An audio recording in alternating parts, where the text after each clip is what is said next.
A Jack Daniels swilling, pizza-eating, dog-hating, whore-using, cocaine-abusing, hairy-back, big-belly blowhard from New Jersey. The fat little bastard known as Artie Lang! I hit record. Did you? We are recording. Do we still have the open, by the way? Did you record an open, Dan, of you sipping coffee? No. Why not? It was too annoying. I wanted that to be the open. Dan, that's an order. This is my show. You also said you wanted one of you blowing your nose. I do too. Oh yeah, I do. Okay, I'll what do you mean? Okay, what is that? What is that? What is that attitude? Guys, let me tell you something. I'm glad you just heard that. Dan technically, but not technically, works for me. Dan, I pay Dan's salary, and this is the conversations we have when I point out something wrong. I asked him. We started doing the show about 2 weeks ago, and I hear a disgusting slurp sound, like just like a. And I'm like, what the fuck is that? I'm like, Dan, what the fuck is that? And he goes, I'm just having some coffee. It was 3 a.m. I needed some coffee. All right, okay, yeah. He loves to throw that passive aggressive in. Again, Dan, do you want to hire somebody else who can be up at 3 a.m.? What do you have to do tomorrow? What do you have to do tomorrow? Taxes tomorrow. Oh, yeah. What, you waited till the last day? No. Such a passive aggressive. I remember seeing that on an old Bob Newhart show. He's so passive. He was like, I always do my taxes on the 14th. And I was like, what the hell's the matter with that guy? He's like a noted psychiatrist. Why would he wait till the last minute? I owe Dan money too, so he's so passive aggressive, so he does taxes. No, that is. He's so passive aggressive. Taxes. I don't want that. Tomorrow, yeah. You really waited till the last day? Yeah. Isn't that risky? No. No, why is it risky? Well, what happens if you don't pay him?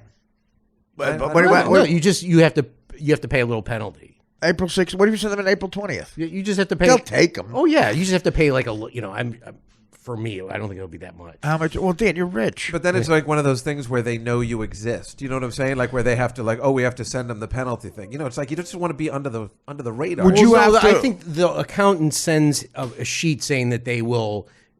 That it'll be here in like an extension. Yes. Would you have to? Would you have to cut into your inheritance for that? There's no. So you have an accountant. Yes. Oh, yeah. okay. I thought you were doing it yourself, and I'm like, I don't know. You guys realize we're on the radio. What? Okay, so this is how you start your podcast? It's not the radio. But, yeah, so I said to Dan, make that the open. That's got to be the new open.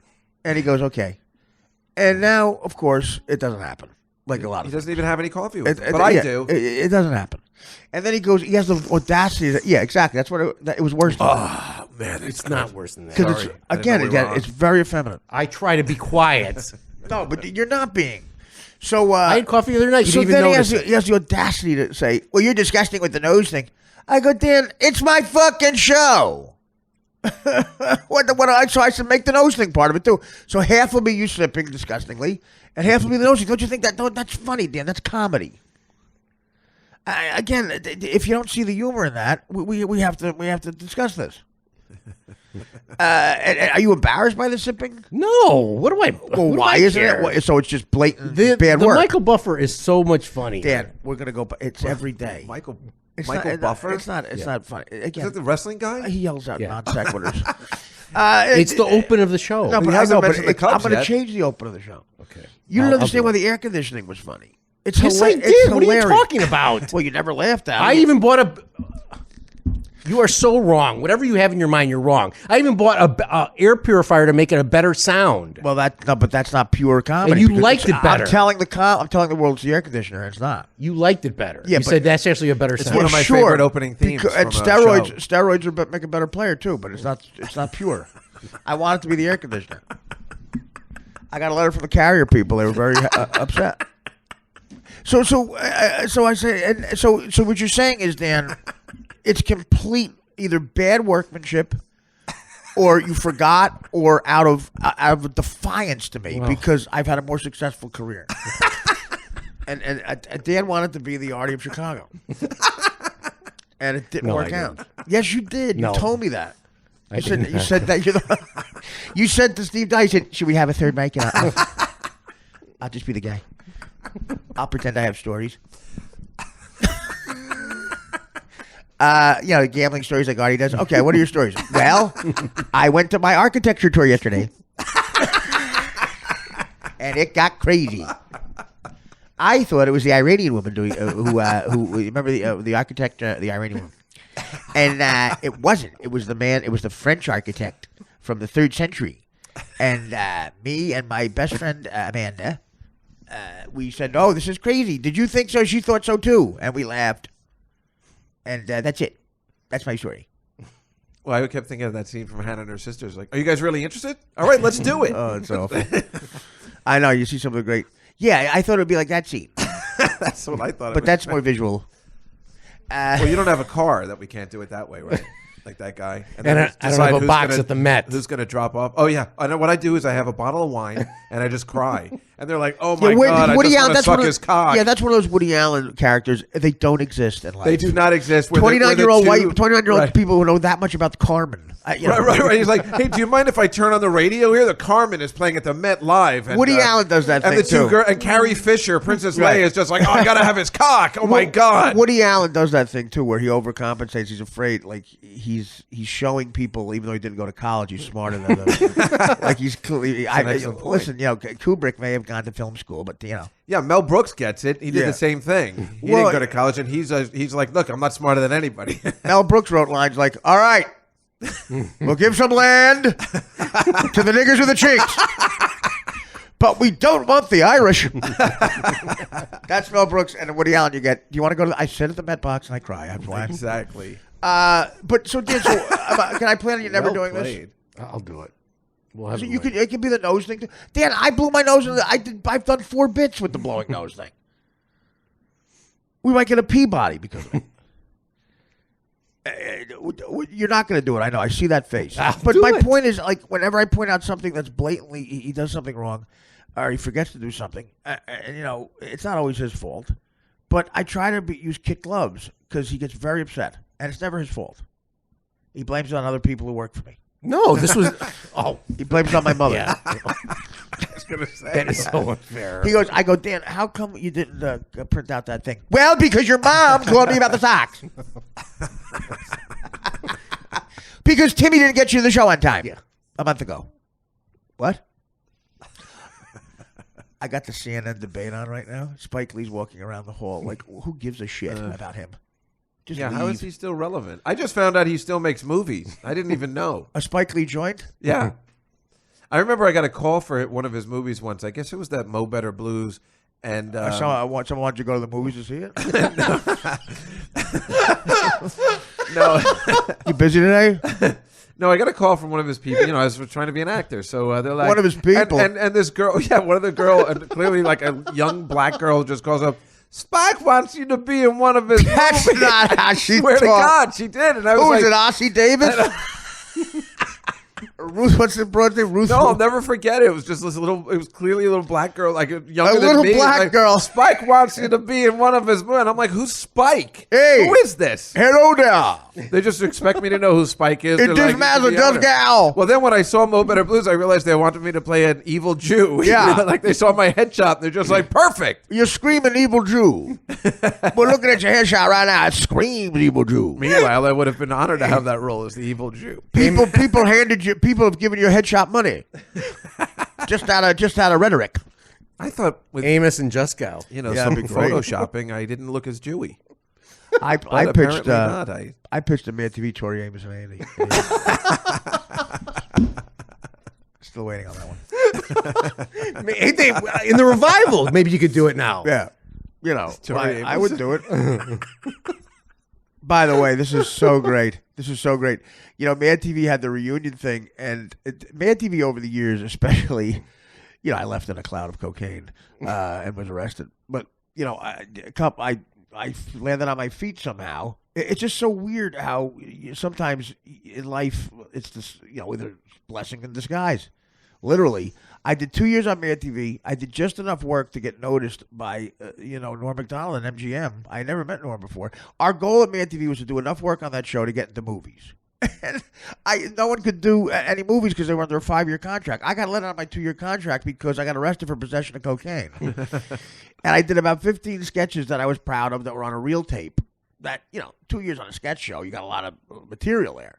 And it was an impressive tape just because there was so much shit. And I get out of my contract because I'm arrested. And they said, well, we're sorry. I thought I'd have to drive a cab again.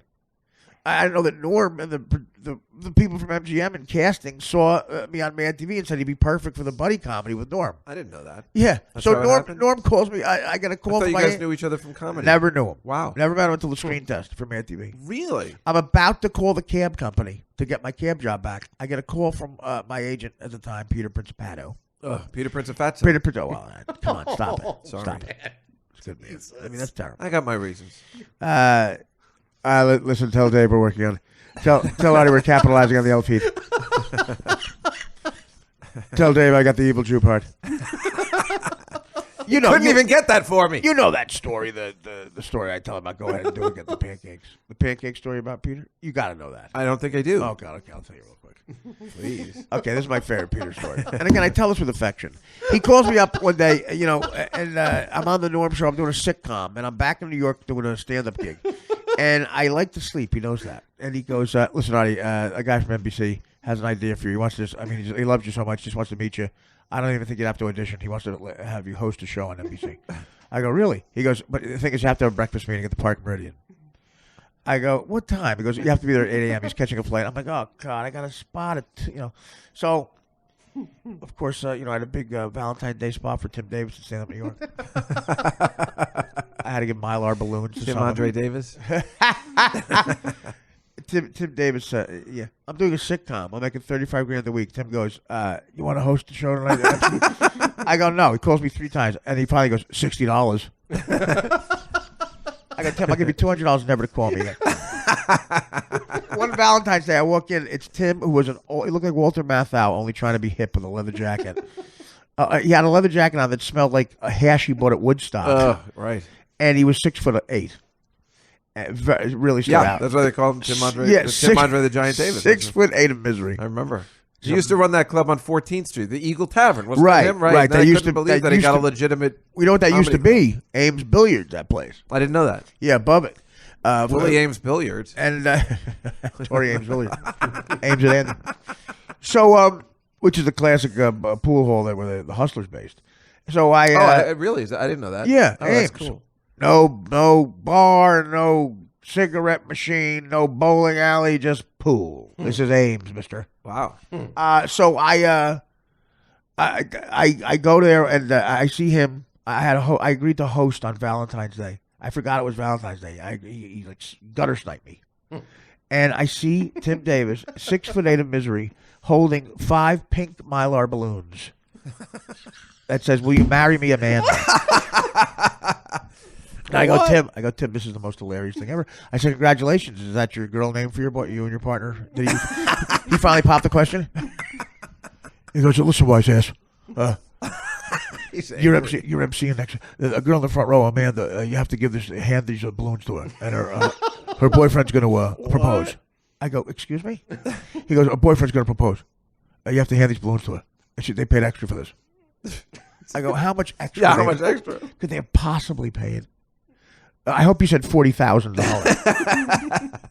Well, you're going to love our MC Artie. He's really into this stuff. He'll really play it up. I said, could you have picked a worse person? I hate MCing because I don't get into the people. Right. You know? That you have to give credit. You never do crowd work. No, and you have to. Well, I do something. I don't mind that, but you got to give the credits to the. This next guy does a southern accent. Jason Nash. And Jason cuts to Jason Nash going, Artie, I'm never going to get a deal with that intro.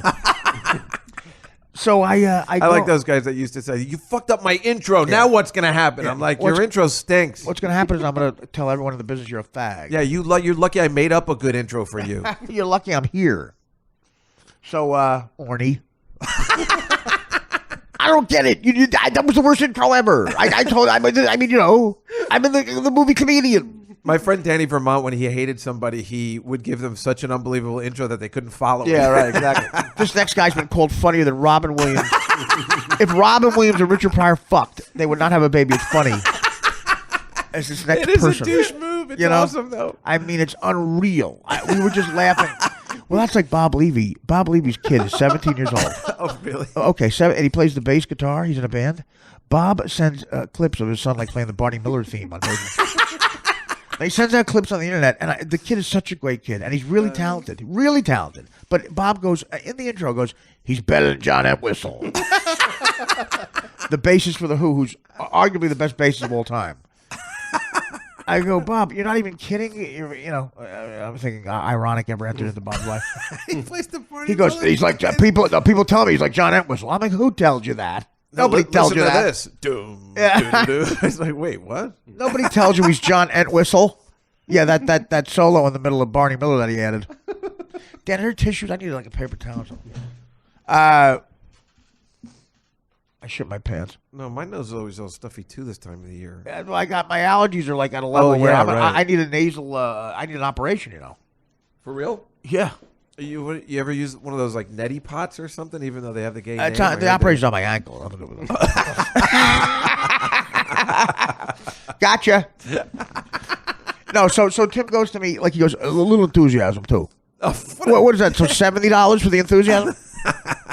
I get up to. It's like why did he even ask you to do it? Well, Tim would say to me, "This is after Mad TV." Why is he asking Artie Lang to do it? Well, this is 19. I'm not bragging. I mean, I was somewhat of a. No, but I'm saying you're not the guy. I mean, everybody who knows you knows this is the guy you want to do this bit. Yeah, is it Kamau Bell available? Yeah. Fuck him too. He's got a whole bit about how the Ku Klux Klan still exists in 80 square feet of Kentucky. I love when people think that's dangerous nowadays. Like that's ballsy material. A black guy taking on the KKK. Wow. Boy, but you're not going to get work in Hollywood if you expose that. The best was Attell's joke about the KKK when he said that there was a KKK in Alaska, and they're like, that's the best. Right, that's the best. He goes, we have to kill Eric. Yeah, well, he's like, there's no black people up there, so the Klan meetings are really, we have to kill Eric. Perfect name. Like the name Eric. Perfect goddamn I asked name. him, how'd you go with that? Did you try like Dan or Ed or Al? What did he say? He goes, no. He goes, Eric is just the first name. It just works perfect. Yeah, it's confusing why it really is perfect.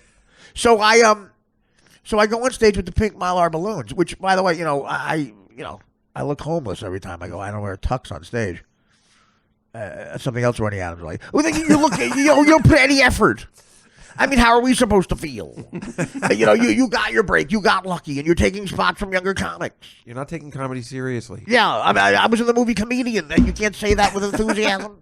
It with was Jerry me, Seinfeld. Jerry Seinfeld, Barry Katz. Please, I was Artie. the villain. I'm the villain in the biggest comedy documentary of all time.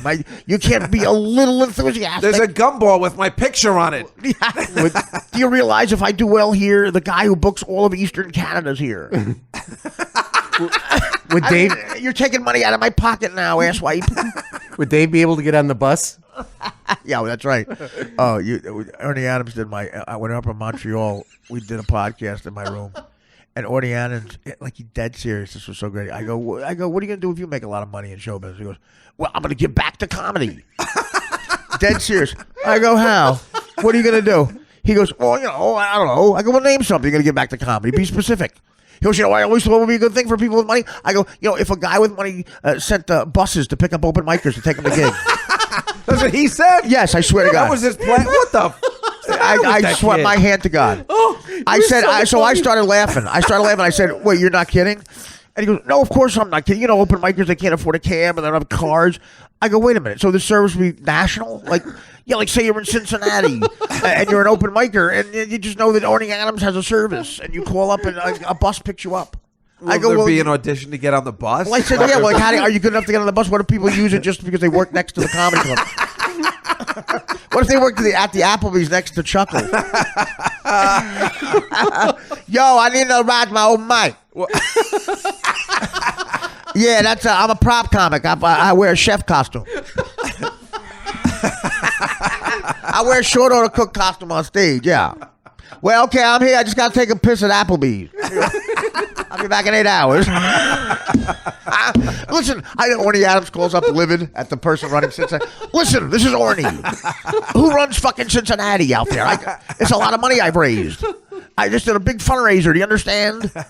I was there. I was Nick Thune came. And Nick, was a crowd that Nick isn't used to, so he didn't get the usual response. And he still got through the set. And I thought it was amazing. We raised $80,000. I wonder who was letting this kid use us. He's not an open micer. I sent out a guy. Yes, I did. Well, I was me. I couldn't afford a guy. I came in costume, and I got on the open mic bus. And I see this kid gets off, and I'm like, he's going into Applebee's. And you accepted the explanation he had to use the bathroom. We have bathrooms. Chuckles have bathrooms. And then he leaves and he just puts on his chef outfit and works at Applebee's. And you know what? There's an open micer on the east end of Cincinnati. He's still waiting for the bus. I like that. I haven't been here in a couple of weeks, but he's still doing Nick Thune. Whatever. I remember last Listen, Nick Thune is. Do you realize that Nick Thune's younger brother is just starting in comedy? Do you realize that? And his father was a big football fan, and he loved Monday Night Football. He named his younger brother after Rune Thune. Rune Arledge.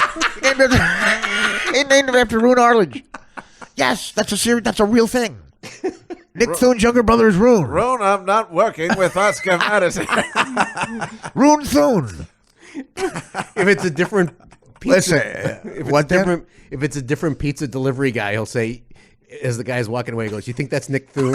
Yeah. He brings up Nick Thune all the time now. On the way to the bank today, he brought him up. It was so funny. That's a great name. Who is he? A comic? He was a comic of your friend. Who? Sharon brought him up. Oh, is that what she brought He was the him guy. up? Yes. He was the guy.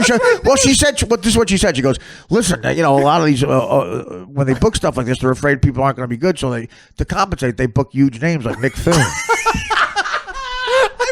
She said that.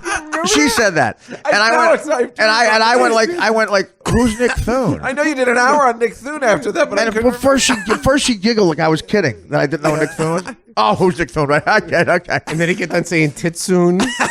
You don't remember that Titsoon, Mulanyoon, and I do remember, but I forgot where the origin came from. I didn't know it came from Sharon. That's so funny. Jigaboo, and that's probably the greatest thing that's ever happened to him. Jigaboo makes the review was like Jigaboo makes the audience go Jigga yay.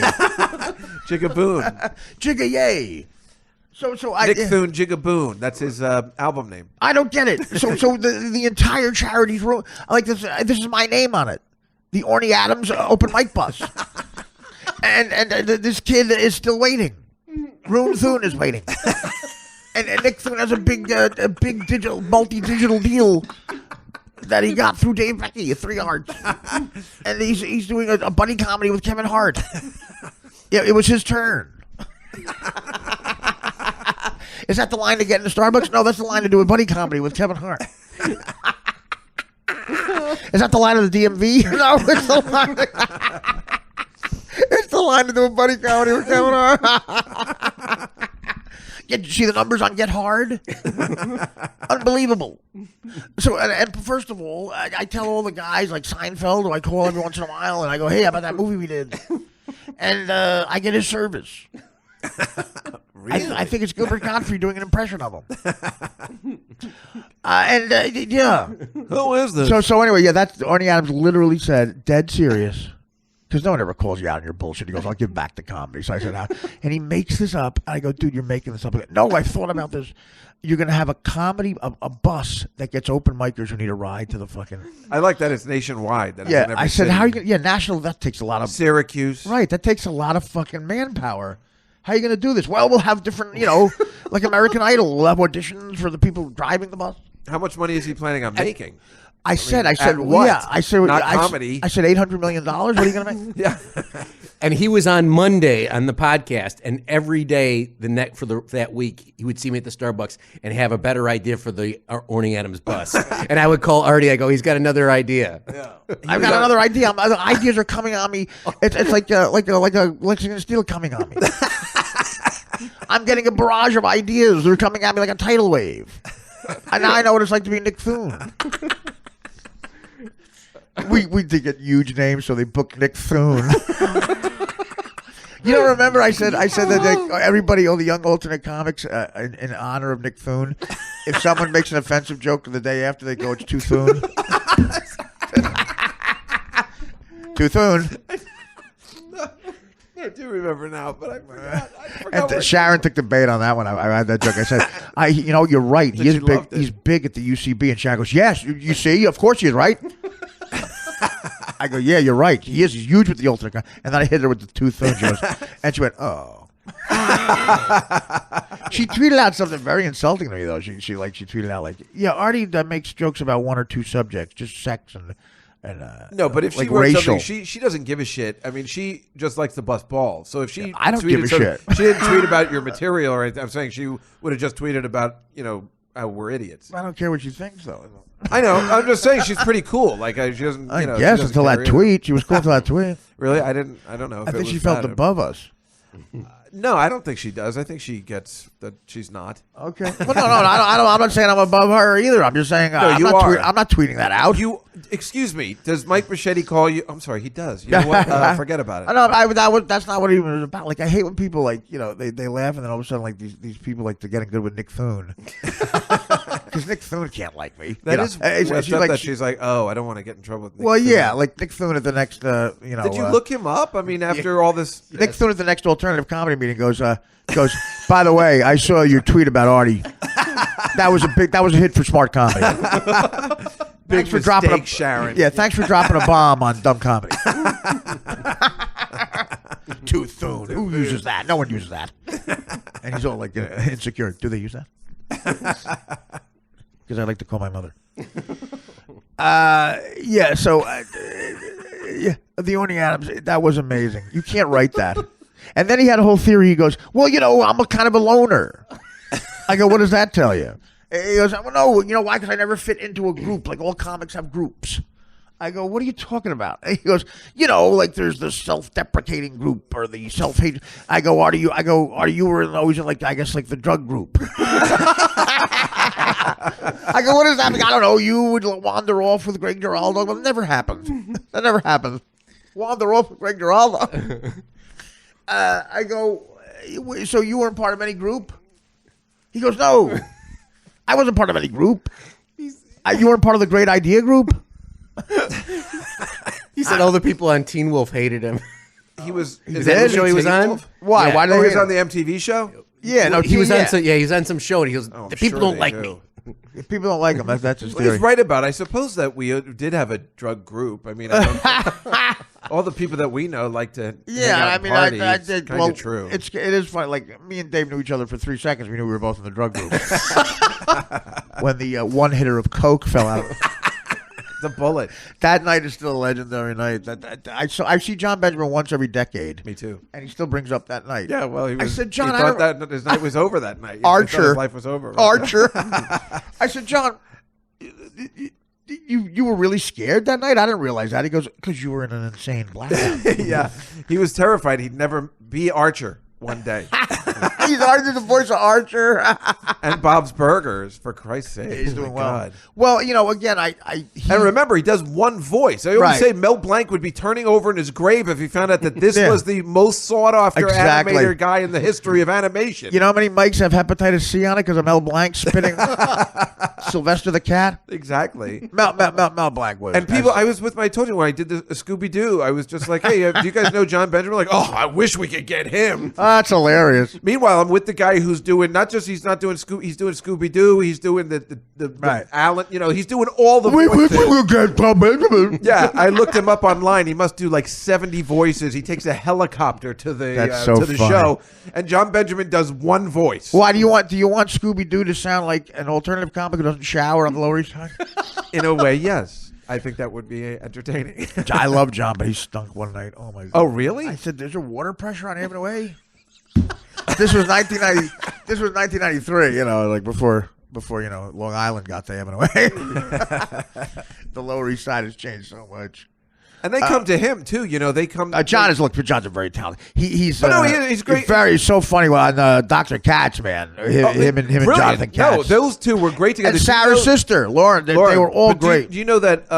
When I did that show, and they made another show called "Giving Harry the Business," which was they switched it up where John was going to be the star, and he took over his father's talent business, and Katz was going to be his friend who was always trying to get on, and I always had a part that I was going to audition to do my one-man show every week. Right. And it was supposed to be on ABC. It was a Spielberg production. It Oh was my gonna be on, wow! it didn't take off. So the one difference between the show that succeeded and the show that didn't was you. Yeah. It was the whole cast of much. Dr. Katz, and I was on it. I mean, And then Steven Spielberg's one black mark.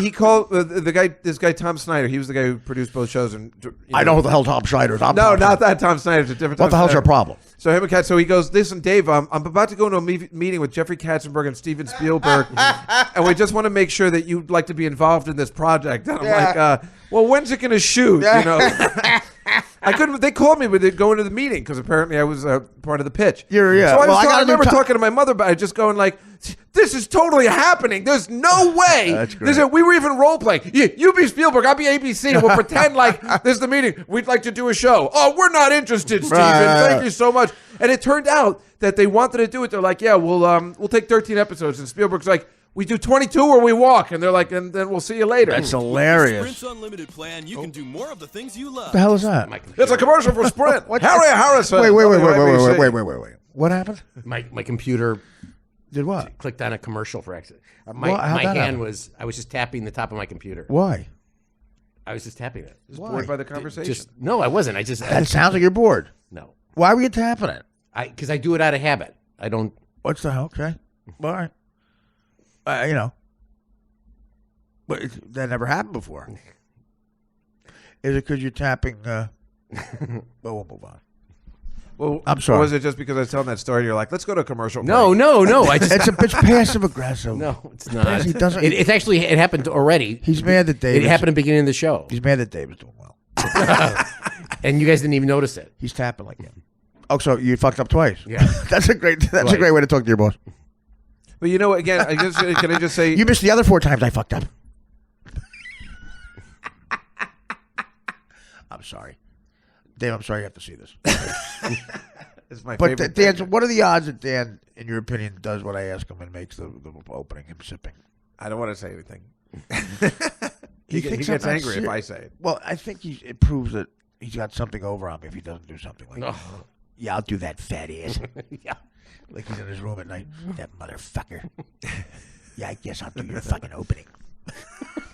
It's like kind of like that Larry Sanders episode. Remember where Darlene put in con penis or something? Remember? Yeah. Just to, she's like, I must have done it subconsciously because I hate Hank. What happened to that chick? She had the tits on her. She was dating Shannon. She was dating Shannon, then he fired her because they broke up, and then she tried to sue the show because Oh, right. It ended badly. it ended badly, and now she Right. looks really proud.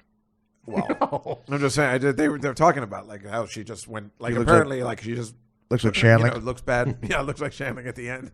Eventually becomes. She looks like Wolf Blitzer. So I'll tell you. So the bottom of the story is the top of the story is Warning Adams. Warning Adams here. So you had the open mic bus, which again it's flawed. It's a flawed thing. Yeah, who's going to clean the buses? I don't know. Well, that costs money. Well, I will all begin the budget. What do you? Again, I asked what Dave said. I said, what are you making on this? Like, I mean, you're just going to give away that money? Is it a tax thing? I mean, all those different states. We'll start out in one state. Well, where do you think the most open micers are and concentrated? In New York, maybe, but they don't need buses in New York. You're going to wait for a bus on 38th Street? You know, you can take a subway. Well, we'll do it in, I don't know, Chicago. They have subway there. L.A. is spread out. You're going to get a bus from Van Nuys? I don't know. Stop it. I haven't thought it through. The open mic bus. The unfunniest bus walking down. Not just that, would be even worse if like Amy Schumer's on the Tonight Show. How'd you start? I was on the Orny Adams open mic bus, and I just hit it one was at night. the bus.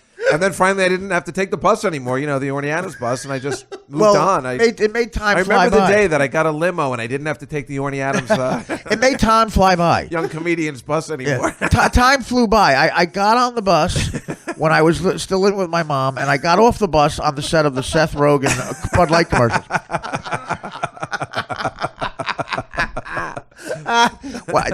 I got on the bus when I was an open micer. I got off the bus as I was firing Rick Dorfman.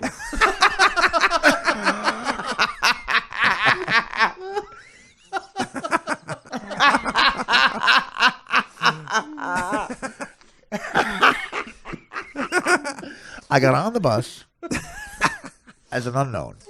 I got off the bus as I was blowing Barry Katz. No, that never happened. Sure, it did. No, I'm sorry. I'm kidding. That's Chuck Schumer.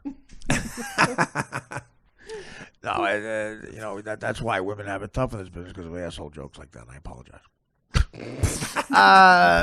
yeah, but Yeah, Amy's got it very tough. I'm saying, Dave. I just wanted to just put this print down on transcript that I said that. Cut to people transcribing the show like blogs, and then Artie defended Amy.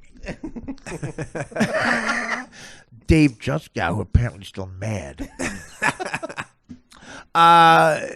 So and then you bring out those transcripts like Lenny, like when you Lenny Bruce on the Comedy Channel, and I said right here in the transcript, it says I'm defending her, and yet the man.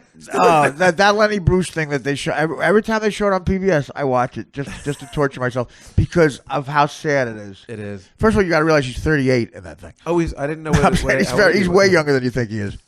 And what we're talking about, guys, is Lenny Bruce for Rod from Bayside, and Artie fan clips.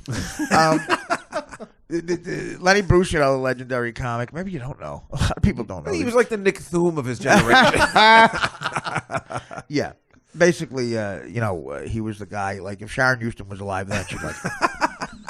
So, yeah. If Mike Bichetti was doing a gig that was going badly, you'd call Lenny Bruce. Yeah. Dustin Hoffman's going to play Nick Thune in it. Yeah, but at the end of it, he was the guy who basically took all the hits for people. He was known as an indecent comic. That's what the establishment. That's a good way of putting it. He took all the hits. He took all. Well, he got arrested. Picture this: arrested in San Francisco, most progressive city on the planet. He got arrested for saying "fuck" on stage, for cursing on stage. He got arrested in San Francisco. Did time, a few days, and basically wouldn't stop doing it. And then he sort of spawned George Carlin, and Richard Pryor. And the thing about Lenny Bruce was, and I don't know if Dave agrees, but he was a less funny version of George Carlin. He wasn't funny. Yeah. No, I agree. But there had to be somebody who would start getting the ball rolling. Well, he started, and like you said, that's the perfect way to say it. He took all the hits, right? And he started out telling jokes like Catskill jokes. There's clips of him as a young guy on the Ed Sullivan Show, looking like a guy who you would think is like a Shecky Green or something. And then, which is true, sort of Richard Pryor and George Carlin. They all started out like I saw Richard Pryor on the Merv Griffin Show in the '60s. And I was like, well, who is this guy? He's just like telling hacky jokes. It's clean cut. Yeah, real clean cut. And they morphed into the 60s, and Lenny Bruce became known as the guy who knocked down those barriers. But again, George Carlin and Richard Pryor perfected it in the sense that they were fucking hilarious. And at the end of Lenny Bruce's life, he was it took so much out of him, and he was a massive junkie, like a bad heroin addict. And he had bags under his eyes, and it was about a month before he died, it seems. And he gets on stage at a small club, I believe, at the Hungry Eye or somewhere in San Francisco. I always think about it as the Comedy Cellar because that's what it looks like. It looks like the Cellar. Yeah, it looks like a modern day club now with a brick wall. It's in the Cellar somewhere, New York, Frisco. Definitely not L.A., I don't think. But he's got the transcript of his trials about indecency, which again I give it up to him, man. It's a shame, but he's incoherent. And he's got the mic, and he's reading directly. He's holding the transcripts, and he's reading directly from the notes of the trial. And it looks like the Iliad in his hand. It's like a huge 1,000 pages.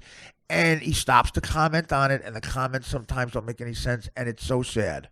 It's like watching Joe Louis wrestle. I say, But when you see it in the movie, it seems like they made this part up. Right. Exactly. Yeah, the crowd's there to, they're gonna. Oh, this is gonna be great.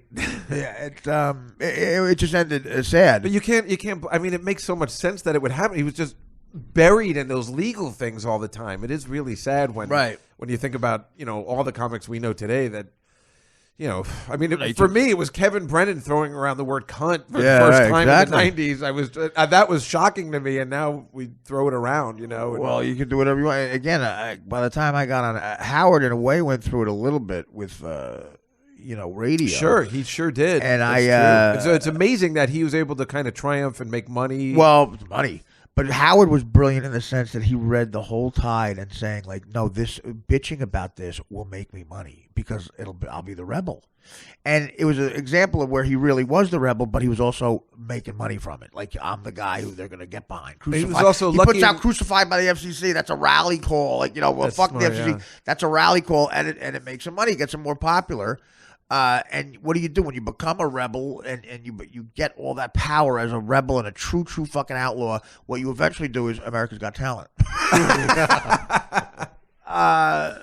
I it comes full circle. I think. But he was lucky that he had a forum, that he wasn't a stand-up, and he actually had a forum to read all those legal things. I mean, like he was able to actually do what Lenny Bruce was doing. Well, exactly 4.5 hours on the radio. But again, everything he said seemed interesting. It was amazing how he just had that sort of touched by the radio god. And by the time I got on the show, it was 17 years into that show. And I realized that I had all the freedom in the world. There's nothing I couldn't say.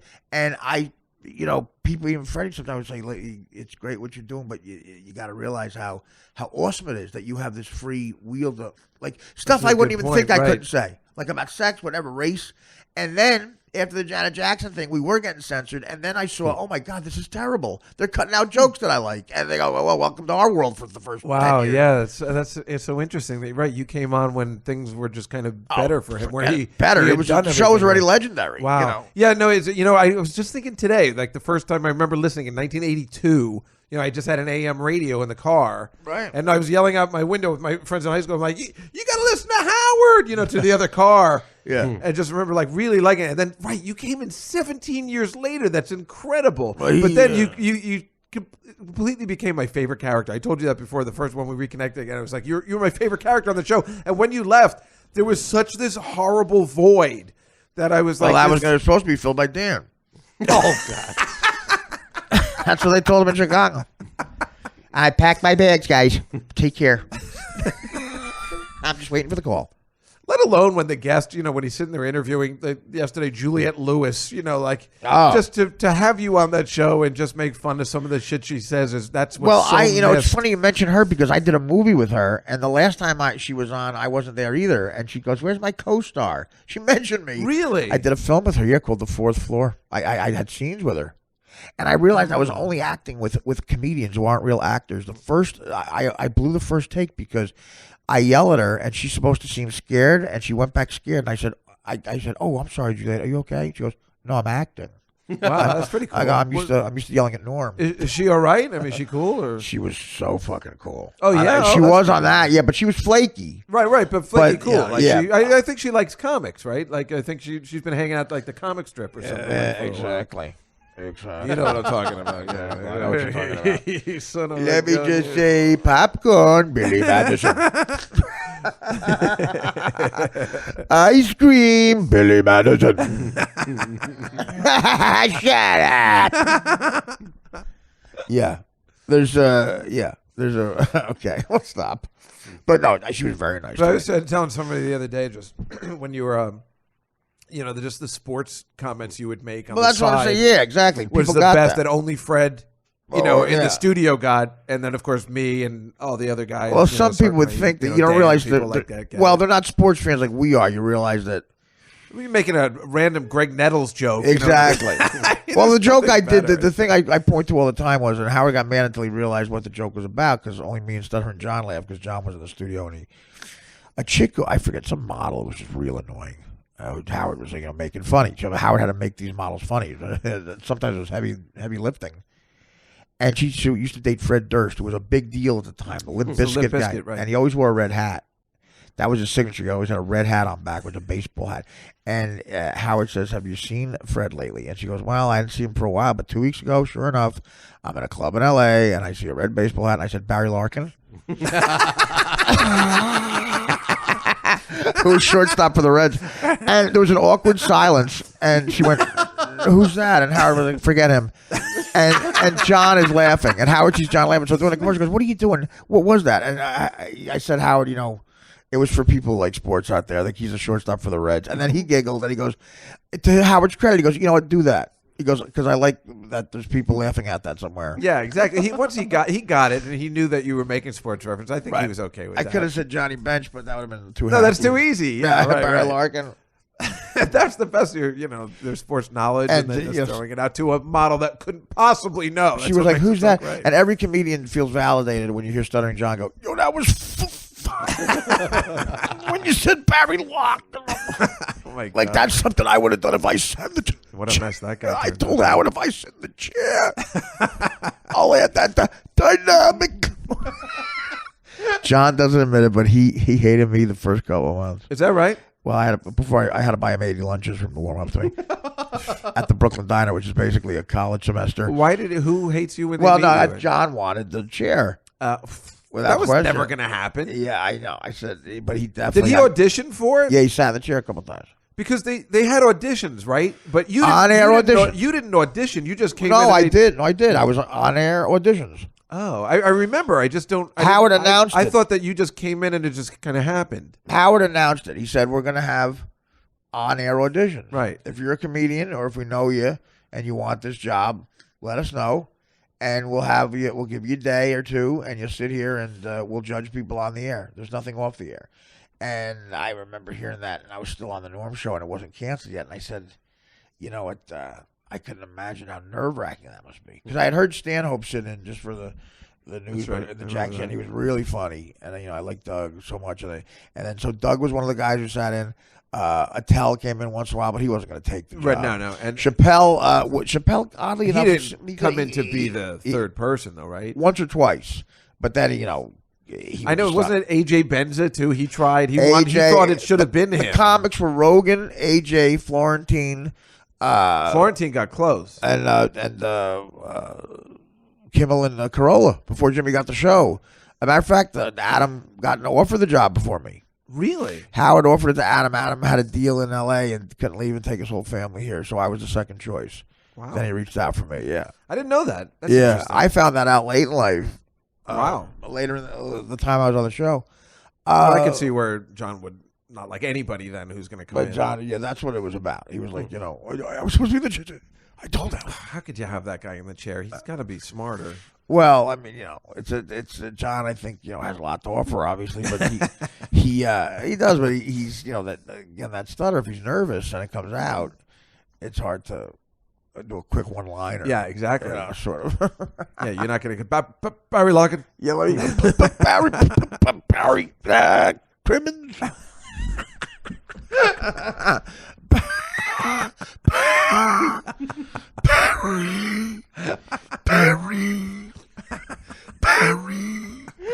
Barry Manilow.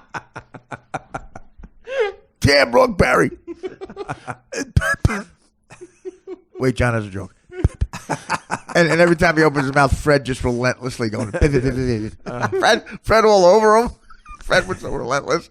Every time John would try to say something real serious, like, I was sick the other day, and I thought it was in the background, Fred just like. It's amazing. He hated him, right? Oh, there was a lot of tension. Yeah, he didn't give a shit. Lot of Fred tension. doesn't care about anything. A lot of tension, and John would try to compensate by going, I don't know, I love Fred. Because John always said shit like on the air about it, he wasn't supposed to. John said, "Please, listen, we have a rule here. If you don't want to say it on the air, you got to specifically tell me before.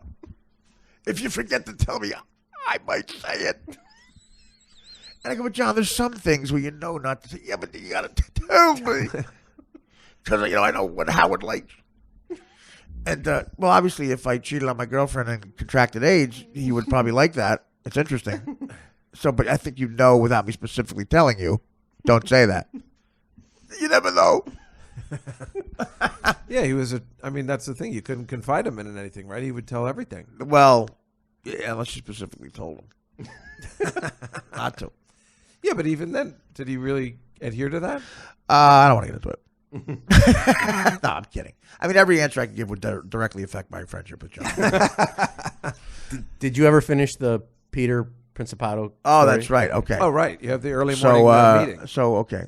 Breakfast meeting. The breakfast meeting is with this executive who I believe went on to invent Survivor or something, or The Amazing Race. Like he went on to become a big deal. It was not Mark Barnett. No. It was an effeminate, a gay guy. He admitted to Well, it. thank God for that guy. Then he got the twins from your show. Well, here we go. So it's I'm at the breakfast and it's very awkward, and this guy eventually, after Peter broke the ice, which is what the story's about, this guy got comfortable and he would pitch me jokes and ideas, and it would always bomb. And in the middle of a restaurant, he did a nervous thing where if it bombed, he would go, "But what do I know? I'm a gay Jew from Scarsdale." Scream it. And it became like Felix honking in the I'd go, like, what the hell are you doing? Calm down. "But what do I know? I'm a gay Jew from Scarsdale." And then at the end, Artie, you have nothing under the raincoat. "But what do I know? I'm a gay Jew from Scarsdale." Peter fake laughing. So So in the beginning, it's early in the morning. I clearly don't want to be there. Okay, I got back from like the cellar at 4 a.m, one of those nights, and awkward silence. No, and Peter, I guess, feels like he's the manager. It's up to him to break the ice. Now, at the time, Peter was 400 pounds. Yep. A big guy. And he's since become very thin. God bless him. He's thin now. And he's sustained it for a while. And, which is great. But he was very big. And so was I, But I'm the comic. I get away with looking like an idiot. If you're representing me, it should look somewhat whatever, professional. But there's certain things you don't yell out at a breakfast table if you're 400 pounds. There's certain things you subjects you should steer away from. So to break the ice with me and this gay Jew from Scarsdale, here's what Peter says out loud. He puts down the menu and he goes, "You know what, guys? I've been good all week. I'm gonna go ahead and do it. I'm gonna get the pancakes."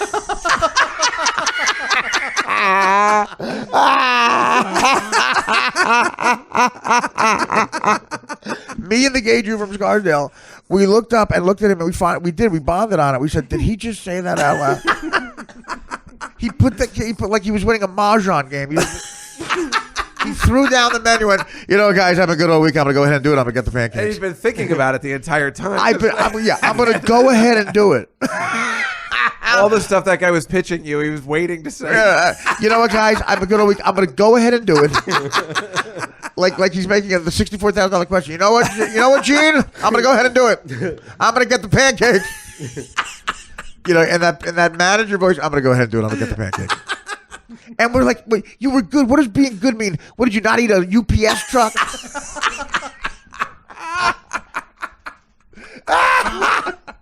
I'm telling you, I've told that story for a long time, Dave. I'm surprised. I told it on Howard all the time. I never heard. It's one of the reasons Peter left me. He was like, "I think you're being mean." That part I knew. I think it was one of the reasons. Right. That was one of the reasons. I got meaner. There were meaner things, but that was what he goes. Artie, people bring that up to me all the time. I go, "They're being affectionate." Yeah, but I'm at the Ivy with a client, and I said, "I'm sorry." Exactly. I'm sorry I ruined the lunch with you and Anthony Anderson. And Anthony's weight challenge as well. That's right. Cut to him with like a glob of syrup on his polo shirt. So, but you have no idea. You know what? I'll find it. I'm going to show it to you. People have made up shirts on really professional shirts saying, "I'm going to go ahead and do it." I got to look that up on my Twitter. Look it up on my Twitter. I retweeted it within a few days. I'm just a gay Jew from Scarsdale, so I don't know, but I'm just saying. I mean, that's. But Dave, the idea the guy had is even better. Here's the idea he wanted to pitch me. Oh God. He goes, "I haven't run this by Lorne yet." Okay, which is first of all the worst way to start off a pitch. Lorne Michaels. "I haven't run this by Lorne yet." He goes, "Okay, listen. Here's the thing. I want to run a classic movie all fall, right before Saturday Night Live, like Christmas time. It'd be It's a Wonderful Life, and you keep cutting away to Artie in Lorne's office, overlooking the set, and there's a time. There's a clock. Hour and 58 minutes till the first sketch. And you go, now it's back to It's a Wonderful Life. And it could be you in black and white, film noir, and you're doing a Jimmy Short impression, whatever. And then Lorne comes up and goes, "We're ready, Art," and gives you a thumbs up, and you go, "Here it is," and you count down, and from Lorne's office. And you actually count down live from New York. I go, "Okay." I took a pause, and I said, "That's got to be a joke, what you just pitched me." I said, "I've met Lorne Michaels a couple of times. First of all, he's going to kick you right back to Scar. You're going to be a gym teacher in Scarsdale after you pitch that. Second of all, Peter is eating his pancakes, so he can't hear it." Third of all, Dave, that was. I couldn't hear your pitch over Peter's chewing. So anyway, I'm going to do it, you guys. I'm going to have a second order. Yeah, you know, guys, the pancakes weren't that filling. I'm going to go ahead and do it. I'm going to root beer float. You go ahead and do that, Pete. Have you heard the sketch? No. You heard the gay Jews pitch? No. You guys are still talking? Right. No, all I heard was Lorne.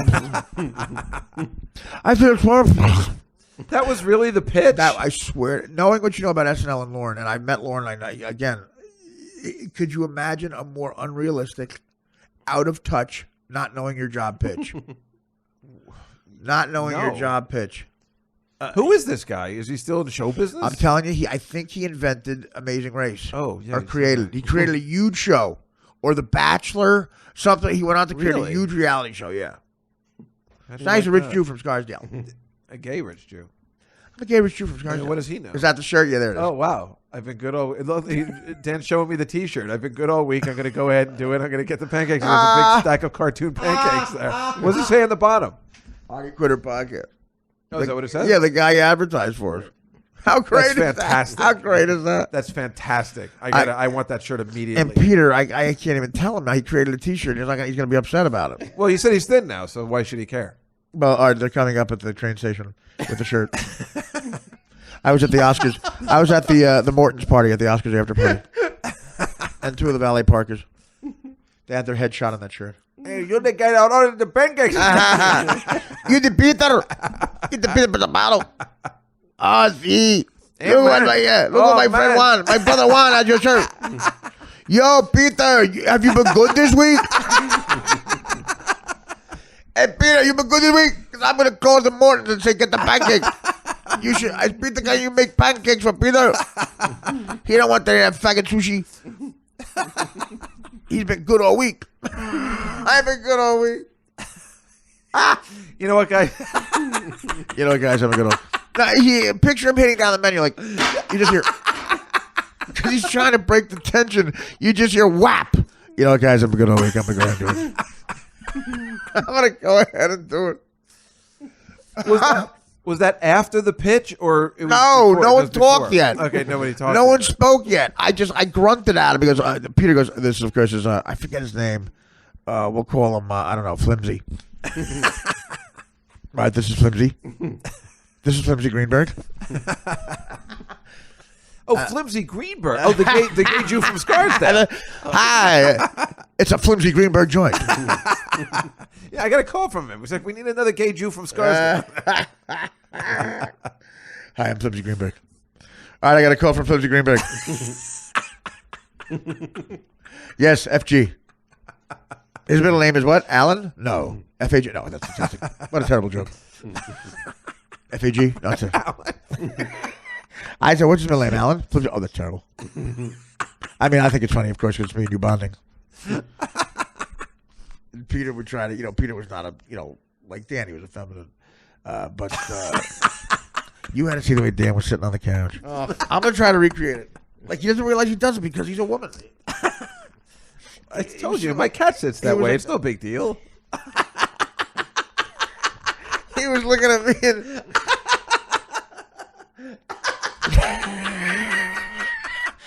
I had to say something. I had to say something. He was attentive. He was It looked listening. it looked like someone deciding whether or not Elton John looked good in that outfit. Well, that is a good pose. I mean, that is what you're saying. That is the pose that you would make. It looked like someone saying, "Oh, stop it! You've been good all week." Veggie burger, live a little. You've been good all week. Go ahead and do it.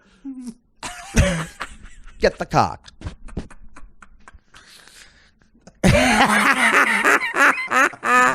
It looks like someone who just said, "Ooh, that belt." Oh, Flimsy Green. That's the greatest executive name ever. Another Flimsy Greenberg production.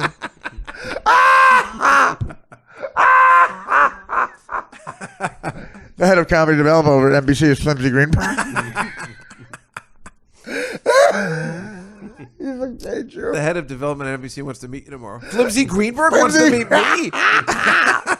Mr. Greenberg, Flims, call me Flim. Flim. Call me FG. Call me Flim. Don't use my middle name. Your middle name Alan? Yeah, no, it's not Alan. I changed it. Tyra. Fig? Damn it. No, it's Otis. Fog? Damn it.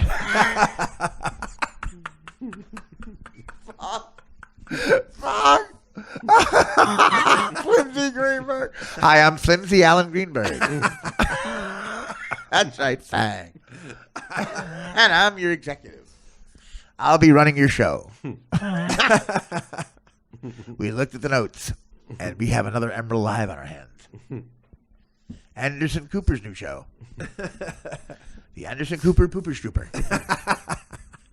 This is about a Swedish guy who dates Anderson, and he's the top. Anderson's the submissive bottom. And of course, he's so successful, you'd think he'd be the top in real life, but no, he's not. In real life, he's sensual, and he's the bottom. And we call the man calls himself the Anderson Cooper Pooper Stooper.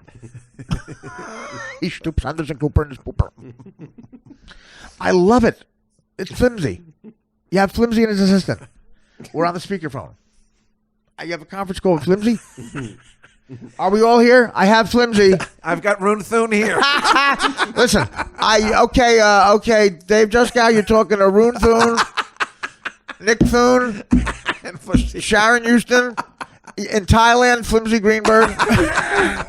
He's on vacation in Thailand.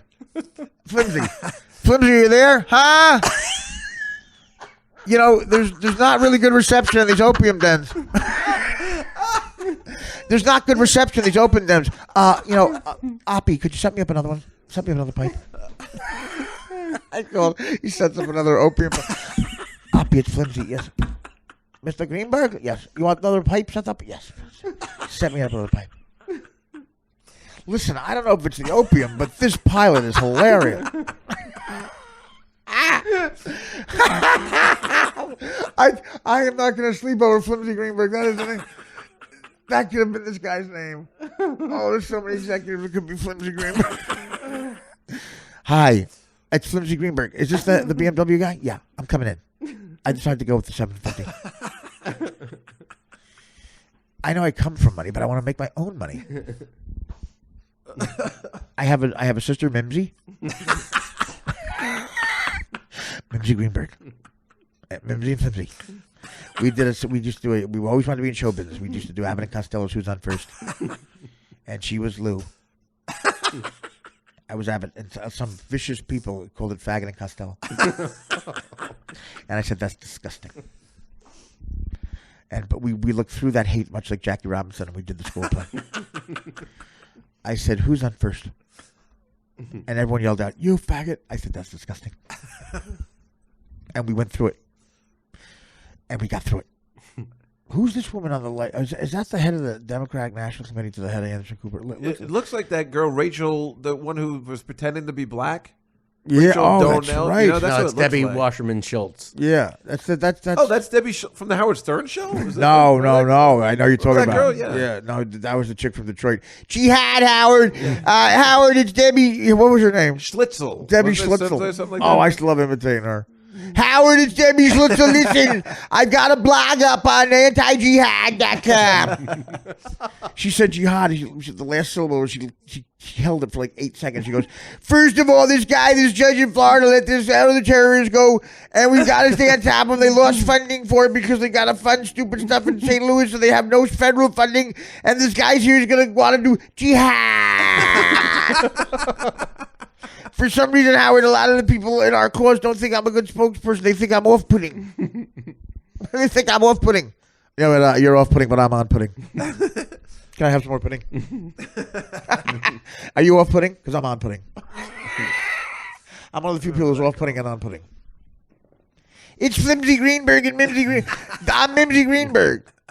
Mimsy Greenberg is real masculine. Hi, it's Mimsy Greenberg. I'm Flimsy's sister. I read the pilot. It's fucking great. Hey, Flims. I'll see you Thanksgiving. Hi, Mim. Are you in Thailand? Yeah. Yes. Are you still with that guy? You mean my life partner? Yeah, that guy. You still with him? Yeah, yes. I know you have. I know you've always had fucking your reservations about Juan. I don't know. There's plenty of white tops. Again, with this disgusting racist rhetoric. It took you so long to accept me. You know, I'm one of those rare Cub fans who's also. Now, that time you brought it up, not Dan. The way he was sitting was very off. And I showed Dave. I said, look at him. And Dave immediately knew what I was talking about. Oh, yeah. Like I said, my cat sits like that. Yeah.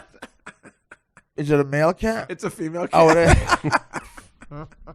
What? I'm listening to the conversation. I have a lot of time since I'm not taping the open you want. amazing. Brings it back. I'm not taping the open, so I have plenty of time. I was just on a chat room. I was on an anti-Artie chat room that I started. I was on a Who Hates Artie thread. Guess what he wants me to do tonight? Well, Flimsy Greenberg don't walk. Flimsy Greenberg don't play that. Flimsy Greenberg.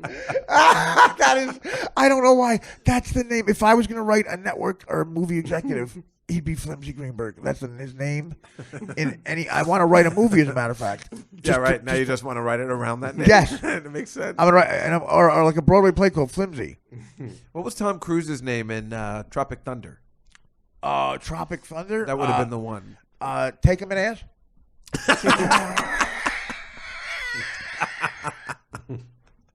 Tropic Thunder. Yeah, no, he had something like it. What was? I remember how annoying the character was because everybody was like, "Tom Cruise is amazing in this movie." It was so annoying. I don't know why. That's why it bothered me. I guess. Absolutely. That did again. Tom Cruise, big sense of humor. Right. That's what they're like. Oh my gosh, he's on the hilarious. unless he's on the set with me. Right. Didn't you have? Oh God, he was an asshole. Yeah, that's right. You told me that. He was acting like Flimsy Greenberg. Well, Flimsy's fun. Oh God, you from Scarsdale. Flimsy, he's going to take over Swifty Lazar's Oscar party. What are you doing after there's only one place to go after the Oscars. Flimsy. You know what's weird? There used to be a guy, I don't know if you remember, he used to sell pot in Manhattan. He was named the Pope of Pot. You remember that guy? I knew the Archbishop of Pot. Right. No, there was a guy. That's what you're just making fun. The Cardinal. He had a whole weed. thing. He had cardinals. He had pops. Whatever. And we went to go see him one day. And he just for some Pope reason, of Pot. the Pope of Pot, and he would just sit in this room, and you could go to him, and you could get your weed. And then one day he walked us to a car, and he goes, "Hey, what do I know? I've been sucking dick since I was 6." And God! My friend and I were like mortified. I've never forgotten it. It was so terrifying because he walked us to our car. 6. The Pope never comes out, and then he must have found us two Jews attractive. It was terrifying. What's happening? Oh, is that the end of the show? No. Well, it's funny, Dan. You want to talk hockey? He just leaves. Well, this is where I mention people on Twitter. Where you mentioned what? People on Twitter. Okay.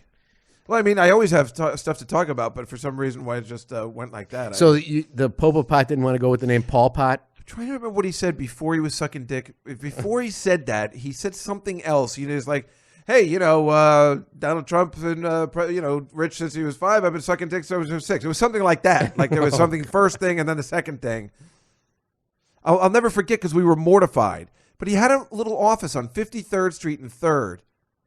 And it was like, and they used to make edibles there, like way before ahead of its time, He was the Pope of Pot. And then there was an article about him in like one of those little papers too. I don't know what happened. Well, I assume he just died of AIDS. Oh, He's like, this is my Archbishop and this is my Cardinal, whatever. He had other people with him, which I guess little boys too. Well, if you Google the Pope of Pot, NYC. Does it come up? Yeah. Does it have a picture of him? He was a big fat guy. He was like disgusting. Let me see if there's a picture. I mean, like that only because he's been sucking dick since he was 6. Is this him? The Pope of Pot? I don't know. He looks too. That's Flimsy Greenberg. I don't remember him looking like that. Maybe I saw him at the end because he looks kind of okay there, You would just know the top of his head. Yeah. I would not know the top of his head. He would always do those walks, like on National Pot Day, whatever that was. I don't know, in June or in May or Cannabis Day. I love it. Well, we were talking before. That's hilarious. I got up to take a diabetic pee, and Dave didn't know what happened. Well, I thought maybe you peed in your pants. If I pee in my pants, you'll know it. There's some disgusting, gross fat girl at my office. She's disgusting and repulsive and a horrible person. And when she sneezes, it turns into pee. No. Yeah, she's that bad and unhealthy, and you just hear her sneeze. Turns into pee. What do you mean? You hear her sneeze once, and then she sneezes 2 more times, and then you hear a cough and a throw up, and then she runs to the bathroom. It's like Lou Grant running out when Ted does something on the air, and he runs out of his office and goes in. It's like that. She just races past the desk, and then she comes out of the bathroom going like this. Woo! Wait, let me recreate it.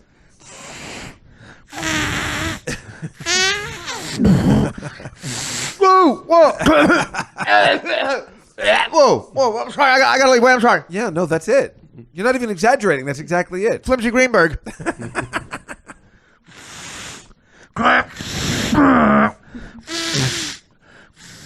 This woman is so fat. She has. I had to, How fat is she? well, I had to tell her to go to the gynecologist because she was like 50 and she'd never gotten her hymen busted. You know, so somebody had. I told her I was like, somebody's got to bust your hymen, otherwise it's it's unhealthy. I didn't ask. When I come out, my hymen will be Somebody busted. had to bust her hymen. When I come bust her out, hymen I'll need to off. see my hymen be busted. If it's not busted, I'll know I'll have a deal. If it is busted, I know I won't. My sources say there's $2 million in the bag. Your father liked Hyman Roth. They never trusted hymen. He never trusted busted Hyman Roth. If Hyman They're all Roth, backed if up by Hyman that Roth was Jew. broke, they'd call him busted Hyman Roth. And they're like, I think when I do the show, and they're all backed up by that Jew in Miami. Which Jew in Miami? How am I supposed to know which Jew? Are you kidding? Could you be a little more specific? Cone Hyman Roth. The one around the Boca area. Busted, What the busted Hyman Roth. Buster Hyman Roth. Yeah, no. He got arrested. Busted Hyman Roth.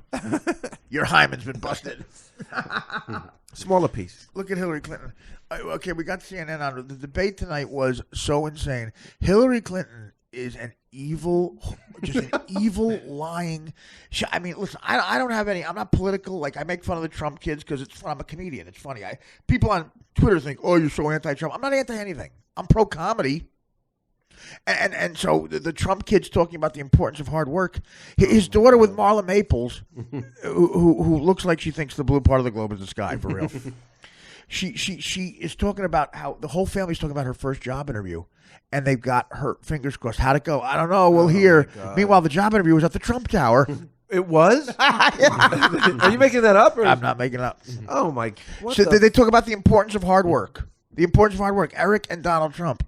They work at the Trump building. I mean, I'm still angry. And I mean, just mentioning it a little bit on the news, but I mean, those kids aren't registered to vote. They missed the deadline. That's like the worst thing you can They do. don't care. They're in their own world. Well, it's Phone bad it. for him to not make sure that happened. You know, I mean, that's they're like in their own that was. world I of couldn't phone. wait. I was like the day I turned 18. I went down to the post office and registered. I couldn't wait. Did you ever? That's in your Each Your Hollywood story. Wait, Dan, do we have? Well, I remember do the we year have after that. amazing- I registered for the draft. Do we have? Wait. Stop You there. know, Stop there. Stop. Because we have to set it up. Don't just play it. Oh. Don't you understand, Dan? If he hears it a little bit, it'll ruin the joke. We have to set it up. Jesus Christ. So you didn't hear? Okay. So Eric Trump is giving an interview with Greta Van Susteren, and listen to how rehearsed and nervous he sounds. He says the word "amazing" 5,000 times, talking about Melania.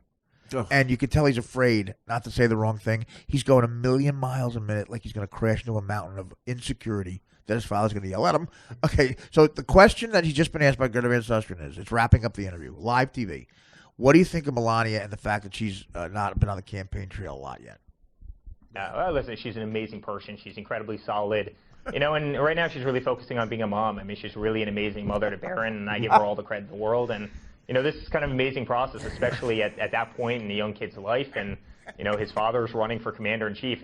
I mean, our father is, but, you know, we're a little bit older and we understand the world more. And it's really amazing that she's doing such a good job kind of mentoring him and, you know, taking such great care of him. And believe me, she's by my father's side, you know, all the time at the debates and this and that. But she's a really amazing person. She's a wonderful person. And she would make a great first lady. I mean, she really is solid as a rock. Is that Eric Douglas? That's yeah, exactly. Gumbo How much- Douglas. What we're talking about, Michael Douglas. You know, How much coke was that guy on? well, he's on Trump coke. Yeah. I told my kids no cigarettes, no liquor, and no drugs. He told his kids that, and you see the cut to the kids' faces, like going, "Yeah, we've all adhered to that." What's the fun of having money, Dad? Well, You exactly. can't do any drugs or. Well, that's what I mean. We have a lot of money. We can't have as much fun as the guy who's broke in the barrio. Yeah. The homeless guy in the barrio. He's having more fun than us. We're the Trumps. Remember, I think was it you or Tell that was telling me that Trump's never even seen his new kid. You know, like it's No, like I was saying that. Yeah, well, you know, he could have said it too, but I was saying there was a documentary about Melania and the maybe it was kid. you. Yeah, and there's a part where he walks into his father's office, and his father's behind this big desk. He looks like, Charles Foster Kane. And says, I'm Charles Foster Kane. Yeah, so the kid walks in. It's clear the kid has never met Donald Trump. And Melania's showing him a picture that she shows him every day. See, that's Daddy. See? That's right.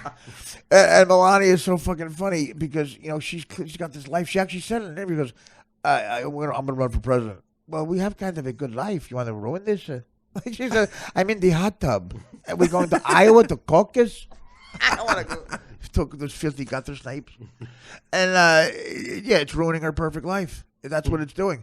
But Barron never saw this man. Like, it's a weird man. And Trump said the other day, they asked him, do you tweet yourself? Do you type it? And he goes, well, what I do is I usually get an idea and I yell it out to one of the young ladies. One of the young ladies who works. How many young ladies? I yell it out to one of the young ladies in the office and she types. And I just picture like the young ladies typing down what his vitriol. Like, just like, okay, you know what? Usually you calm down. I wanted to give you a chance to change this. On the Megyn Kelly tweet, me and the girls came up with some options for filthy holes. Orifice. How about orifice? Don't like it. Okay, but filthy holes, not presidential. Don't like orifice. Okay. What's an orifice? It's a filthy hole. We came up with some options. On the Dr. Ben Carson tweet, you wanted to say that you can't believe he stabbed his brother and hit the belt buckle, and then you say something about Uncle Tom. Yeah, what's wrong with that? Well, that's a derogatory term. Well, I don't know. I like it. Just keep it. It's amazing. It's amazing person. You're really amazing. I'll tell you what, she's an amazing person. I have an amazing suit on. You have an amazing suit on. You're an amazing person. I'll tell you, CNN is amazing. Am I on CNN right now? Because Fox is also amazing. There's a lot of amazing news sources out there. CNBC is amazing. The presidential process is amazing. The White House is amazing. I like people who are amazing. Sometimes we do something that's not amazing. My father says you weren't amazing. And I say, I'm sorry, Dad, for not being amazing. And he says, try to be amazing tomorrow. If I'm not amazing tomorrow, sometimes I get an amazing punishment. My father gives the most amazing punishments you ever saw in your life. He's an amazing punisher. He's also an amazing praiser. He's my amazing best friend. I love him. He's amazing. I have an amazing older brother, an amazing younger brother, and an amazing younger sister. I have an amazing person who names those people. Like Barron's amazing. I didn't meet my father until I was 17 years old. So first time I met my father was a commercial for Trump Steaks. Amazing. But there's something going on now with the Hillary Clinton and Bernie. Again, Bernie Sanders is just he looks like he's going to die. He's so old looking. I mean, he's an old guy. Well, he's only in his early 70s. Yeah, though, but he right? looks, doesn't he look? I mean, she's 68. I guess I try and say that now because, we're so old. Well, yeah, exactly. We're 50. She's 68. And, they're older people, but she is clearly a liar on a level. There's something in those Goldman Sachs speeches and the speeches she made to all these banks. They brought it up, and she fucking dodged the question.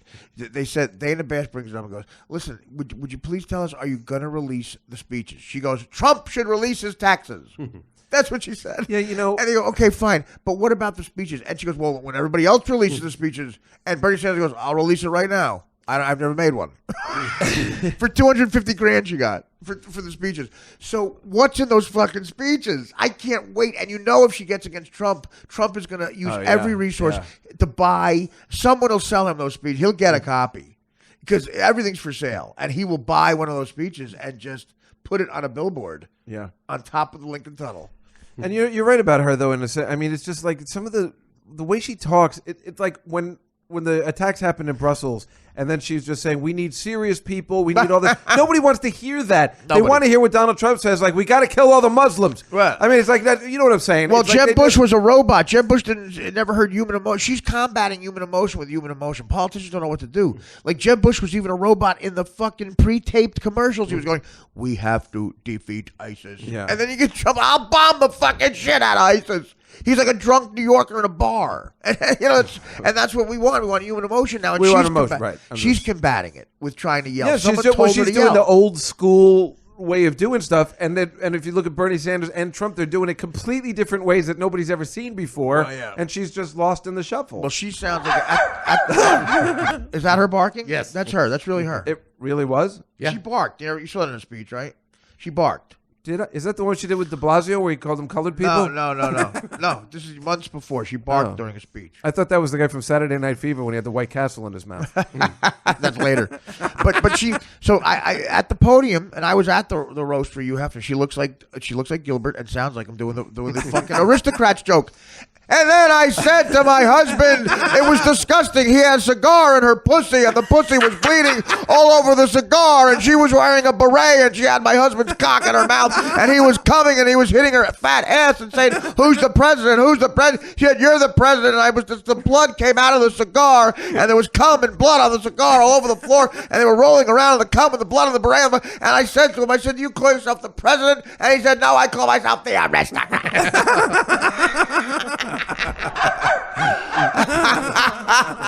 And then Paula Jones was wearing a wire in her pussy. She had a pussy in her wire, and her big nose was in front of the wire. My husband said, "Fuck me in my ass with your big nose, your big disgusting nose."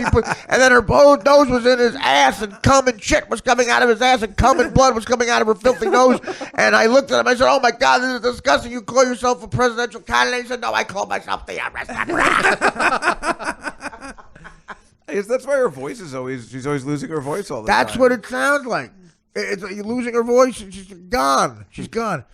I remember I had my face buried in pussy. That's hot, though. That's hot as hell. And again, Bill Clinton looks like he was a big brawny full of cum, and someone wrung him out. Wrung out all the cum. And he's just right now. What's he doing during these debates? What is in those speeches to those banks? It will be something that'll be. It sounds like she'll get deported. Much less she is. Wow. When everyone else releases him, I will, and everyone else has. Okay. This is a new request. Well, you can just email him right now. Over. Is Bill up? and then, well, I was curious if there was all WASP banks still, like Goldman Sachs, or those Jewish people, but those old WASPy New York old money banks that she might have made, because that's what they are, the Clintons. I think they're WASPs. And WASPs they're blue bloods, Mayflower. They hate Catholics, Jews. So I thought maybe like if she was talking to like J.P. Morgan's like that, of course I'd like to open with a joke that J.P. Morgan might love if he were here today. A priest and a rabbi are walking down the street. They see a 10-year-old boy. The priest says to the rabbi, "Hey, you want to fuck him?" The rabbi goes, "Out of what?" Thank you. Now I'll get to my speech called "Keep Out the Blacks." She's got to be watching those speeches. Oh, yeah. Now I'll read a poem that I wrote today on the subway. Because I take the subway, of course. Bullshit. Ha ha ha. You're laughing, aren't you? There's Tad Morgan.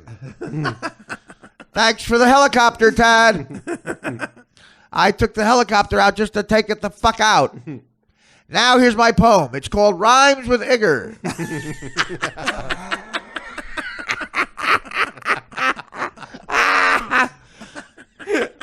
How to cover up making an embarrassing gay son disappear.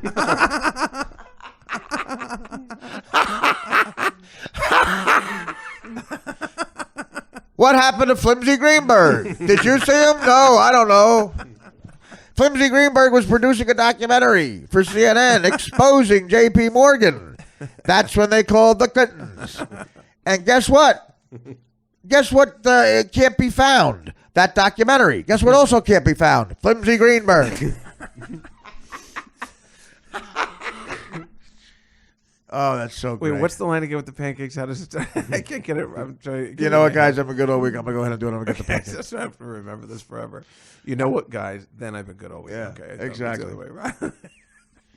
Did you see Did you see Trump last night in Pennsylvania? Yeah, I know. I forgot Bringing up Joe so Paterno. great. I have the audio if you want it. Joe Paterno. Did you hear this, Dave? No. Trump was trying to relate to Pennsylvania. He goes, "I love Pennsylvania so much." He goes, "I know so much about Pennsylvania." Something like that. And then he goes, "By the way, where's Joe Paterno? We got to get him." And of course, Joe's been dead. Is that what? Yeah, is that what he said? Listen, We got to get him. Yeah, listen. I went to school in this state, right? We know that, right? So, We know that. Where do you go? I University of know. Pennsylvania. I know a lot about Pennsylvania, and it's great. University of Pennsylvania. Wait, stop. You're talking over the fuck. Sorry.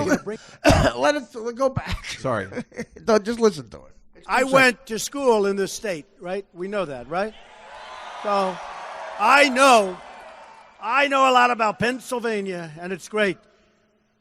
How's Joe Paterno? We going to bring that back? Right?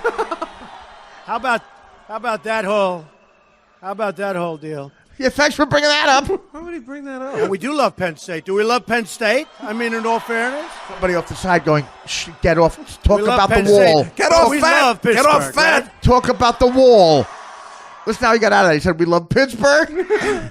Is Pittsburgh also And dead? It was almost like that bit you talk about mentioning the Steelers name because he goes, "Yeah, Steelers." She said Pittsburgh. Yeah. He said, we love Pittsburgh. And then he goes on and says, "Go Steelers." Oh, that's great. That's just Pittsburgh. Wait, that's really bad. You can get them back. You can get them back by yelling out, unless your nose is bleeding.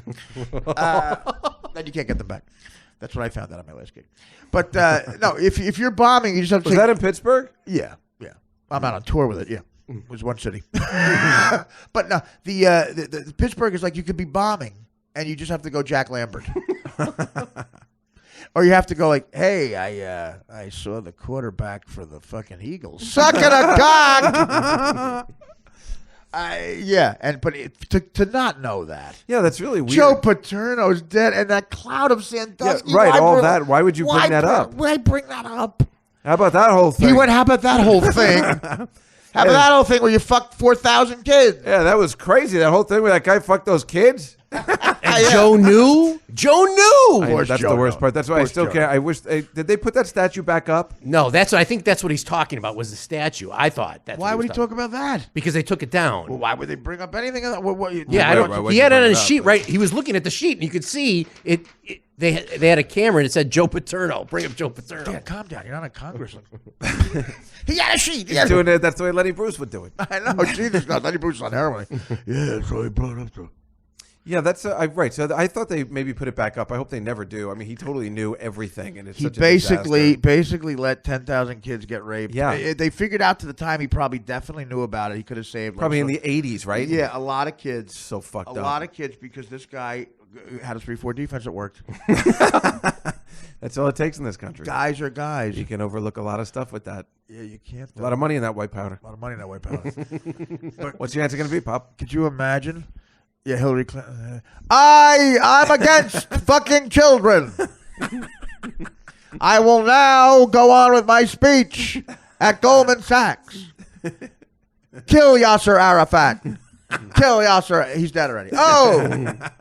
So that's her Joe Paterno. How about that whole Yasser Arafat thing? That happened.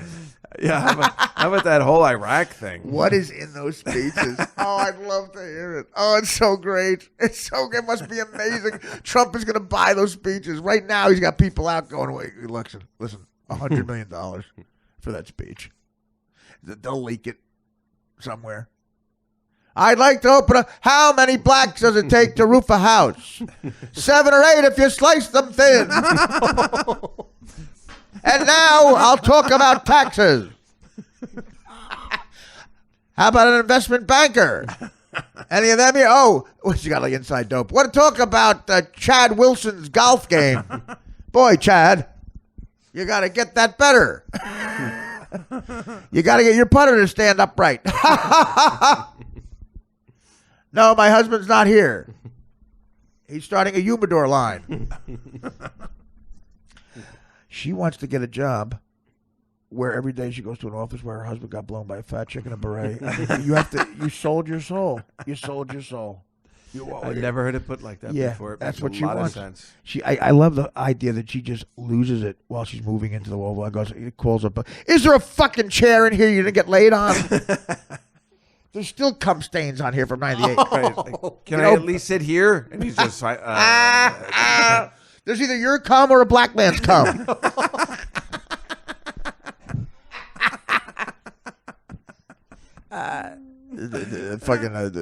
Barack Obama gets a guy-to-guy fucking real man note from Bill Clinton when he went, hey, buddy, don't think you're the first guy to tap a black chick in that office.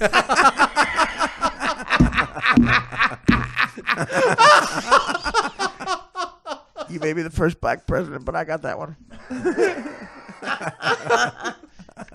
Yeah, there's a reason Robin Gibbons was limping for 2 weeks.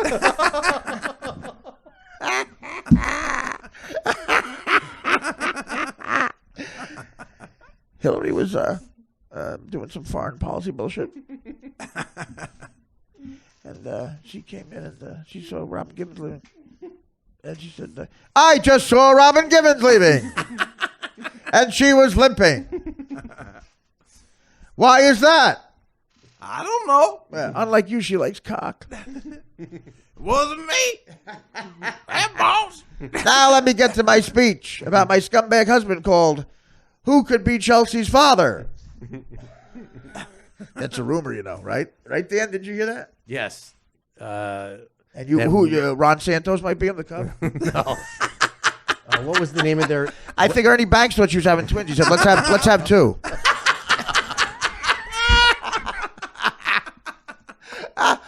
Let's have two.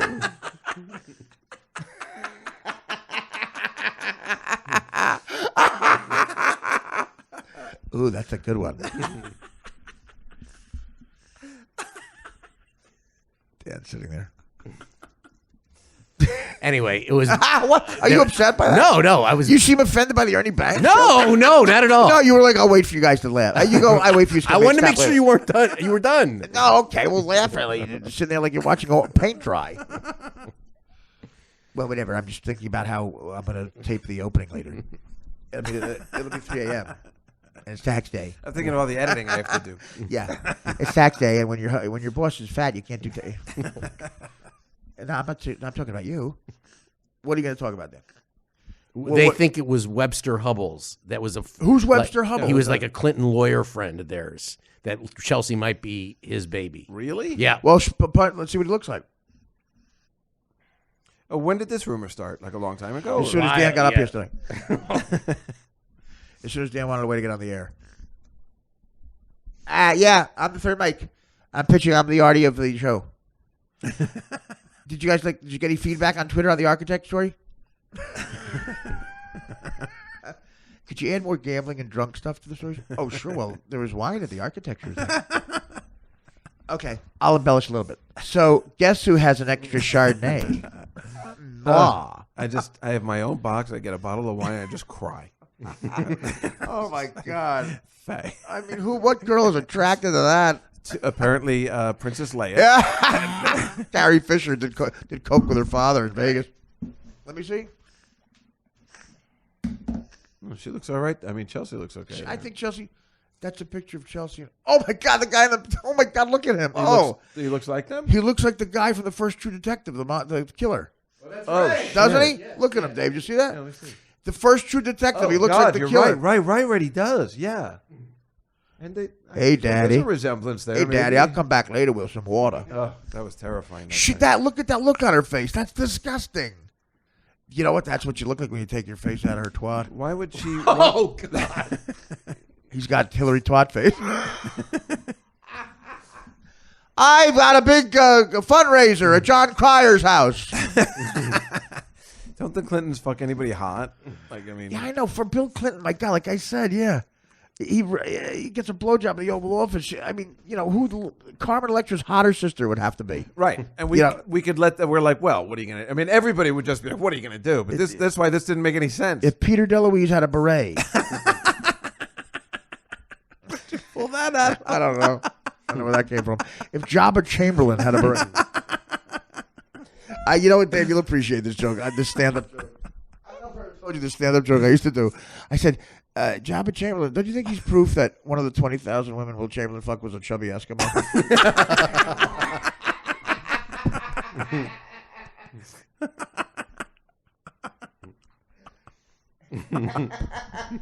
I used to do a joke when I first started doing stuff, like 93-ish. This guy used to get booed and booed. See if you get the reference. You both will, you're sports fans. But I said, I was out the other day in a bar, and I saw Jim Abbott acting real arrogant towards his fans. And I walked up, I said, you know how many people would give their right arm? Oh, God. Be a pitcher for the Yankees. I remember that. And, of course, he had no right arm, Jim Abbott. Yeah, no right arm. How did that happen? Yeah, the most impressive human ever. He could feel the ball with like, and I'm goofing on him. Like, just not the asshole that goofs on him. The most inspirational story ever. Threw a no-hitter with one fucking arm. He threw a no-hitter? Yes. Yeah. Yep. I didn't. Oh, my God. It might have been was it a perfect game there or no-hitter? I don't. I think it was just a no-hitter. Wow. So wait, so he, I mean, I remember when he was on the Yankees, right? For a while, For a while. Angels and And then the Yankees White Sox. and the White Sox. And he had one arm, but how would he catch the ball back? He had a little He would stump? put it on the stump. He had a stump, wow. Right. And then when you take it, when he threw, as soon as he released the pitch, he would take it off the stump and put it on the glove on. And he was a good fielding pitcher. Wow. Unbelievable. What is he still alive? No, he died. He died trying to jerk off.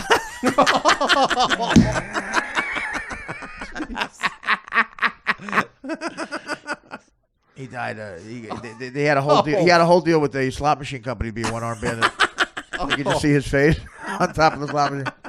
Fuck you, Jim Abbott. I lost all my money on that. Well, I'm gonna find him and kill him. He was killed by a redneck who lost a bunch of money on a slot machine. I remember when I was in Little League. I remember they. Story's already bullshit. I was in the outfield with a kid that had the same situation. He didn't have any fingers. No, you're kidding me. No, I swear to God. I remember his name was Paul Yeager, something like Talk that. about a frustrated 6th-grade girlfriend. And he had no fingers, and he bought the wrong glove the first day. Which, of course, is any glove. Well, they told him to put the glove on the hand when he has no fingers, so he can throw the ball with the other one. Oh, you my know? God. Oh, my God. Yeah, I'll never forget. Was the kid Catholic? I think so. I think I was the only Jew on the team. Well, Catholic with no fingers is just like, now you're a Jew. I was the only Hebrew on the team, so I'm pretty sure he was. Where'd you grow up? What town? In Edison, New Jersey. Edison, that's right. We're so close. But it's you just. go to JP. I went to JP Stevens, Yeah. but they were all Jews there. But we lived on the south side of town, so we lived near like Perth Amboy, you know, in Woodbridge. So white trashy. It wasn't really Jewy, and Perth Amboy Little is League so just- non-Jew. It's like white It's Spanish. trash. It's Spanish. That's where Richie Sambora is from. Well, that's the way I say Spanish, white trash. But yeah, we didn't. There were no Jews on the. Well, on the team. because Bon Jovi's from right there too, right? He's from Saraville. They were hairdressers. And my friend, the keyboard player, Dave Bryan, is from Edison too. That's why we know each other. from Bon Jovi. Yeah, yeah. You should have him on. He's Well, awesome. I'll tell you what. The drummer came to see me do stand-up at Rascals by the Shore. You know, Rascals on the Sea, the down the shore Rascals. Tico Torres. One of them, yeah. Right on 35. yeah, Right. maybe, Oh yeah. no, Rascals by the Sea. No, near, Rascals right, on 35. On 35. Right. I was thinking of that other place on Saraville. That Howard played. Comedy Club? Yeah, Club Benet. Club Benet, right? Yeah, that was I saw George Carlin there. Wow. And Club Question, remember that? No. That was like a real Guido Club question mark. Club question mark. And that's where we saw the classic line. I put it in sketches. It's in it's in 2 sketches I wrote. And it's in the short film that I wrote that Beer League is based on. Game Day. The guy, a Guido guy, can't get in to Club question mark. He's got to Coupe de Ville. And some guy, the bouncer won't let him in the club. And he takes his keys and throws them at the bouncer and goes, I'll make 2 phone calls. This place will be a car wash on Monday. I love the fact it's 2 phone calls. I'll make 2 phone calls. This place will be a fucking car wash on Monday. That's fucking great. All right, let's take a quick break here. I've got a bunch of stuff on the Kamau Bell show. Back here. Dave, you want to plug anything? Just the Godfather show coming out May 3rd. Hopefully Artie's in it. I don't know. I'm We'll going to find try out. to be I in know you it. got But let's something try to else get going Woody on. Woodbury at 92. We got I told you Richard He Klein. could be Hyman Roth. I didn't ask. Richard Klein, Larry from Three's Company playing Salazzo. That's amazing. Mike Bichetti playing Fredo and Luca Brazzi. I mean, how can you go wrong? That's amazing. Also, I'll be at Podfest, May 21st. That's at 3 in the afternoon on Saturday. The Dave Jones Guy We're out podcast of at time. Podfest. Right at time. At the cake shop.